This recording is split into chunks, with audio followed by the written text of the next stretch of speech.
সকালবেলা ঘুম থেকে ওঠার পর পেটে লেগেছিল ক্ষুধা, কিন্তু ভাত খাওয়ার একদম ইচ্ছা ছিল না, কেন জানি না ভাত খেতে আমার একদম ইচ্ছা করলো না। তারপর চিন্তা করলাম যে ভাতের বদলে কি খাওয়া যায়। তারপর আমার মাথাতে একটা আইডিয়া আসলো, কেননা ভাতের বদলে আজকে কিছু বানিয়ে খাওয়া যায়। তাড়াহুড়া করে ফ্রিজ করে নিয়ে নিলাম 2টা ডিম আর 1 প্যাকেট রুটি। তো কথাটা হলো এবার কি বানানো যায় এই 2টা দিয়ে। তো হ্যালো গাইস, আজকে আমি বানাবো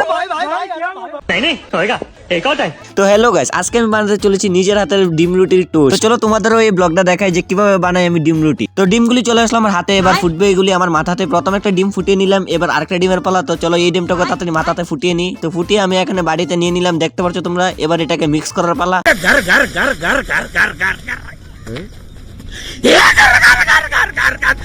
তো গ্যাসে ধরে গেছে আগুন আর তাওয়াটাও বসিয়ে দিলাম গ্যাসে। আর তোমরা এখানে দেখতে পাচ্ছ উল্টো পাল্টো ভাবে কোন রকম ভাবে আমি রুটির প্যাকেটটা ছিঁড়ে নিলাম। আর এবার চলো এটাকে ফাইনাল ভাবে বানানো শুরু করি। তো এখানে আমি তেল দিয়ে দিলাম তাওয়াতে, আর তেলটাও গরম হয়ে গেল। তো হাতে নিয়ে নিলাম মিক্স করা ডিম আর রুটির পিস। এবার চলো একটা একটা করে সবগুলি গরম তাওয়াতে দিয়ে দিই, একটা একটা করে সবগুলি দিই, কারণ একসাথে দিলে মনে হয় জ্বলে যেতে পারে। যেটার ডর ছিল ওইটাই হলো। প্রথম সবকিছু ঠিকই ছিল, কিন্তু যখন আমি রুটিটা উল্টিয়ে দিলাম তখন দেখলাম রুটির একটা সাইড অলরেডি জ্বলে গেছে আর একটা সাইড জ্বলার পালা। আর রুটির জ্বলা দেখে আমার মুখটাও যেমন জ্বলে গেল। ভাই প্রথম বসালাম আর প্রথমটাই নষ্ট হয়ে গেল। তো যাই হোক, আগের রুটিগুলি নামিয়ে নিলাম আর গ্যাসের ফ্লেমটাও কমিয়ে দিলাম। তারপর একটা একটা করে আবার নতুন করে রুটি তাওয়াতে দিয়ে দিলাম সুন্দর করে সাজিয়ে। আর এবার দেখতে পাচ্ছ একদম পিওর ভাবে এগুলি ভাজা হচ্ছে, একদম জ্বলছে না। তো গাইস, জীবনে সবকিছুর এক্সপিরিয়েন্স থাকা দরকার, আর এটার এক্সপিরিয়েন্স আমার নতুন। তো নতুন অবস্থায় তো একটু জ্বলা পোড়া হবেই। তারপর এই রুটিগুলিকে আমি সুন্দর করে চাপিয়ে দিলাম যেন সব দিকে ভালো করে ভাজা হয়। আর তোমরা এখানে দেখতে পাচ্ছ সুন্দর করে রুটিগুলি ভাজা হয়ে গেছে এখানে।